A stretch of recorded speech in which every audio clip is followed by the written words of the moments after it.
Good afternoon. You're listening to Calm Radio, Global Internet Radio. And today it is my absolute pleasure to have as our guest Mike Williams. And we're going to be talking about the silver screen of yesteryear. I've known Mike for 4 decades, and every once in a while he will talk a little bit about the movies of yesteryear. But today, and we hope in the future, Mike, that you will be an ongoing guest on CalmUnity Global Internet Radio. Welcome to the show. Thank you. Glad to be here. And can you tell us a little bit about yourself and your interest in old films? Oh yeah. Okay, first of all, I was a native born San Franciscan. I went through the public schools. I'm a graduate of Abraham Lincoln High School, class Wow. of 1963. I went to City College of San Francisco for something like 2.5 years. And then I had to do I was a naval reservist and I had to do 2 years active duty and I was off. Basically, I was off to war. I turned 21 in Vietnam. Wow. And I was in and out of there with my ship. It was a ship called an LST, which it's called Landing Ship Tank. And if you see them, they used to go up on the beach and open big doors, and out would come tanks and trucks and things like that. Well, I was on that kind of ship at flat bottom for 22 months. Wow. And I missed out on a lot, which was going back. The summer of love was my summer of hate, you know. Yeah. But anyway, I started really becoming interested in the movies when they started showing them on television, starting in the late 50s and early 60s. And Channel 5 used to play them at night, late at night Wow. too. And I was a night owl, and there were movies from the early 30s, and um, you see things that were acceptable then that wouldn't happen now. Um, there was there was racial stereotypes. You saw. Yes. Uh, Yes. you see them, but you realize that they weren't done in hate. They weren't done. They were done because that was the image that the screenwriters had of African Americans, then called Negroes, Yes. Yes. and rarely were they in any kind of dignified roles unless they were in these all black movies like The Green Pastures, or um, the other one is Stormy Weather, Mhm. and where it was all black were Lena Horne. Right. Exactly. Yeah. And but I I saw what it was like. I understood that um, after a certain amount of time, after sometime in 1934, the real crackdown came from kind of within the industry to rein in a lot of the more racy things, more suggestive things. And you'll see after 1934, married couples sleeping in separate beds. Oh You my. know, believe it or not, the ones finally broke that taboo was Ozzie and Harriet in the, in the, in the same bed. I mean, it was, it was ridiculous. You couldn't say pregnant, in Oh, the family way. in the family way. Yes. Yes. But and what created this change in 1934? Why did people think that suddenly it needed to be corrected? I think one of the theories is the introduction of Mae West. Oh, wow. You know, I mean, everything that came out came out of her. Was suggestive. Goodness, what beautiful jewels! Goodness had nothing to do with it, dearie. You know, that kind of thing. And what originally set up this kind of self censorship was in the early 20s. They had three back to back scandals in 3 years. The Yeah. first one was it happened in 1921 with Fatty Arbuckle, Oh my. where a young actress claimed was raped, died as a result of it. Now he was eventually, after 3 trials, he was acquitted with an apology for the jury. Wow. But that kind of ruined his career. The next year, a famous director was found murdered in his home. His name was William Desmond Taylor in Los Angeles. And there was lots of suspects amongst the acting there. And the third one was tragic. It was the death by addiction, by morphine addiction of the actor Wallace Reed, who was very popular, but he was injured in a train wreck and he was given morphine for his pain. And he became addicted to Yeah. it, Yeah. eventually killed him when he was 34 years old. So those things started, and they just to make things, you know, I would say more American because so many of the movie producers were like Jewish immigrants. Yes. They hired the former President Harding's former postmaster, Will Hayes was his name, to oversee that, and they submitted scripts to him for approval or disapproval. Yeah. But he ruled rather benignly. But after that, when they brought in this guy Joseph Breen, this Irish Catholic, who had that Irish Catholic mentality, all the scripts had to be submitted to him. He had changes that he demanded made, not to show, adultery can never be. You can't get away with adultery. You can't get away with murder. I mean, Right. all the thing. It has to be. Um, and so so that's what it became until about in the 50s or the 60s when they start using words pregnant, Yes. Yes. Yes.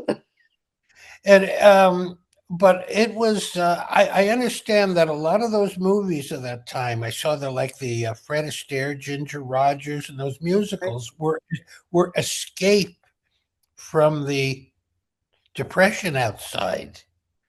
And for a small amount of money, you can come in and escape and just get Exactly. totally into those movies, which appealed pretty much to all audiences. And You can bring your families to them. right. Do you think there were responses like movie responses to the Depression and to World War II? Oh, yes. Oh, yes. Um, it was there one classic movie. It was Gold Diggers in 1933. It was the second one that came out. Usually an escape, and at the end everybody's happy. But the final song before they concluded the movie was called "The Forgotten Man." Oh, And it was sung by Joan Blondell and this African American. I have to look up what she sang. She sang that as these former soldiers you saw going off to war are now ragged and standing in bread lines. This was a song. This was yeah. a musical number Yeah. called the Forgotten Man. And that World War II, I can think of. I think of one movie that comes to mind. It was made in 1942. It was called Mrs. Miniver. It was with Walter Pidgeon and Greer Garson and Teresa Wright. I think no, she was in that. That movie had not only Janet's mother and her best friend at the time crying and coming out of the movie, it had Winston Churchill crying at the end of the Oh movie. my gosh. Oh, well, it is definitely worth seeing. What makes a movie like Mrs. Miniver great? It was contemporary. It was something that was happening at the time. I mean, it was very pro-British.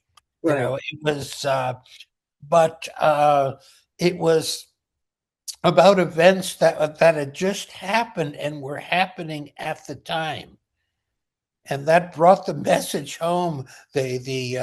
the Blitz of London, and Yeah. the deaths and all of that.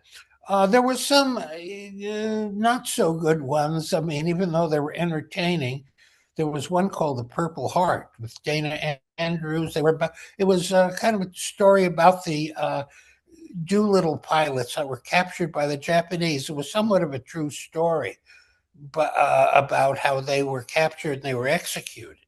Wow. But the way the Japanese were, well, it was wartime, and I understand it, but if it was designed to incite hatred, well, it was pretty successful in that.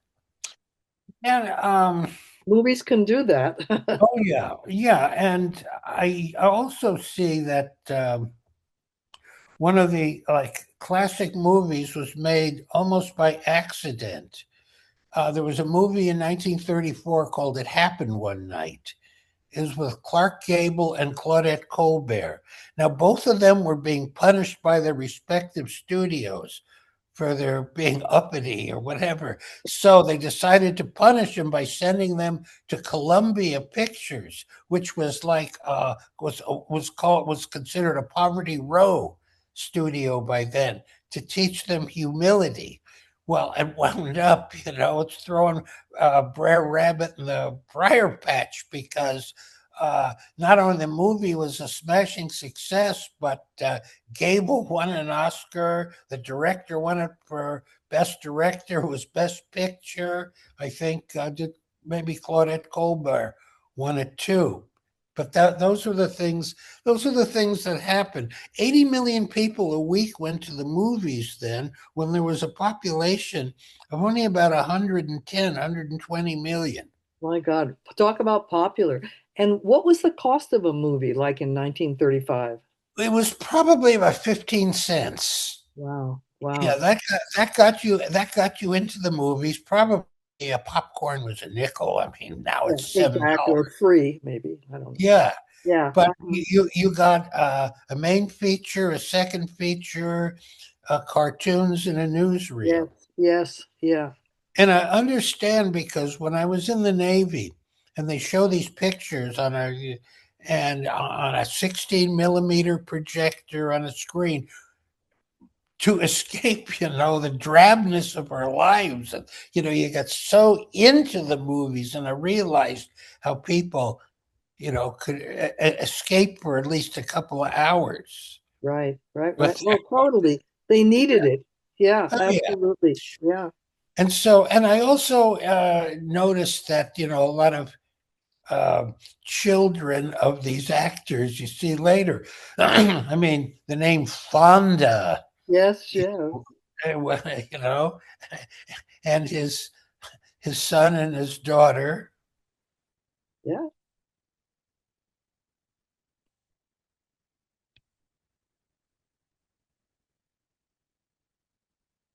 All right. Okay. Now, where were we before We're we were talking about rudely interrupted? when we started with I think that you were talking about some of the stars that we had talked a little bit about the popularity of some of the stars as far as going into uh, what made them so popular at that particular time, the historical events were happening. Yeah. Well, it's some of them. It's like I'm trying to think what the appeal again. It would be more of a woman's appeal of Clark Gable when he Yes, came yes, around. He was the epitome of the macho male, but he pretty well lived that life too. I what made I'm thinking of Barbara Stanwyck. She played always, the strong woman. Now, I want to give you an example. We talked about the pre-code before the crack right. came. She was in this movie called Baby Doll. Now, it started out, she was in her late teens, maybe 20 years old in the movie, and she was being pimped by her father. Mhm. And her father got killed, but when a still blew up, he was running a speakeasy and pimping his daughter. And she and her African American friend, her girlfriend, decided to hop a freight train and head for New York. And she uh, she had sex with the train guards so they wouldn't throw him off the train. And when she got to New York, she got a job and she used sex on her way to the top to use people to get to hire and pretty much cast them out. And one or two committed suicide. One was who didn't commit suicide was this very young John Wayne. Oh You know, my. in his tuxedo, and you Oh, know, long before his stardom. and what was that film? It was called Baby Doll. Baby Doll. I write down when you mention films so that we can take a look at these in our leisure. But that Oh, sounds oh, yeah. Take a look at that and see how she uses sex to get to the top, and decides once she's there, she doesn't want it. I mean, wow, I'm wow. not, it's not it's not a spoiler alert Yeah, or yeah, anything, but she used sex, but she wasn't punished for it, which she'd have to be after 1934. yeah, exactly. And that the year again for Baby Doll was It's 1932, I believe. wow. Yeah. So yeah, Oh, that was the height of the Depression. would you consider the crackdown censorship? Yes. Uh-huh. I mean, it was censorship, yeah, but it wasn't due to government government pressure. It was due to reactions from the movie-going audiences. In fact, Variety magazine had a very famous headline that said "Hicks, Nicks, Dicks, Picks" with X. Yes. Which means that the rural audiences were rejecting these movies where they were shown as nothing but slack-jawed yokels. Yeah, So, exactly. They wanted and a little bit more, they something wanted a little bit more sophisticated and they didn't want to be stereotypical. oh, exactly, And so exactly. they stopped going to those kind of movies, and motion picture industry was a business. Right. Yeah, I know that you know quite a bit about film noir, but what do you think were certain aspects of film noir that made certain film noir movies stand out? Because people didn't seem, especially the women at first, weren't who they seemed to be at first. The women in the film noir seemed to be stronger, more manipulative, more hard bitten than you would find, in Little Women, for Yeah, instance. exactly, And exactly. it was like the dark side. It was the noir. That's black. Sure. The kind of the dark side. Robert Mitchum in his his trench coat. A great one. It was called Out of the Past with Robert Mitchum and Kirk Douglas. Yeah, yeah. You know, several universities around Sacramento, California actually have film noir classes for seniors, and they're extremely popular. Oh, I And would have gotten an A in them. yeah, and it's amazing that people stay on their Zooms for hours watching film noir. Yeah, they have it on Saturday night on Turner Classic Movies. They have and they show it again on Sunday morning, a film noir. Wow. So if you have Turner Classic Movies, Exactly. So that's something to get. Also, does KPIX still play? oh no, but I'll tell you, they had a lot. If they still have it somewhere in their film library, they have some real. I mean, there some well preserved movies they were showing. So I wonder if they do. I mean, this was years and years ago. They had them, Right. but they were still. I saw movies from 1930, Oh my God. 31. I wouldn't have seen. And I didn't know until I start like seeing these movies that this guy older guy named Dick Powell, who we Yeah. used to see on Dick Powell's Zangray Theater and Yes. Dick Powell Theater. Huh, he used to play juvenile singing leads, you know. I didn't, gee, Yeah. that's real. That's really Dick Powell, couldn't be. Yeah, exactly. Well, we're kind of coming to a close now. So if you would like to just say a few things about maybe the the best film you've ever seen in your life. What? That's Is that a tough one? Is that that's a tough one. I tend to be more of a Humphrey Bogart, are you? Uh-huh. like Casablanca. Oh, oh, I mean, yes, the relevance at the time, the acting, also the Maltese Falcon was another one absolutely. Absolutely. Yeah. of his, and High Sierra. I mean, these were Yeah. even goes back to the Petrified Forest, one Yeah. of his early. Yes. One Yeah. of his, he was Duke Mantee in that. So, oh yeah, it was the characters, and I think, there's Humphrey Bogart. He's 40 years old. He's only got 17 more years to live, um, and I like looking into their lives and seeing what brought them to the screen. And Exactly. Exactly. And sometimes like people who don't intend to become as popular as they have, and that's been an amazing little life journey too, to watch people like that. oh yeah, You but know, then absolutely.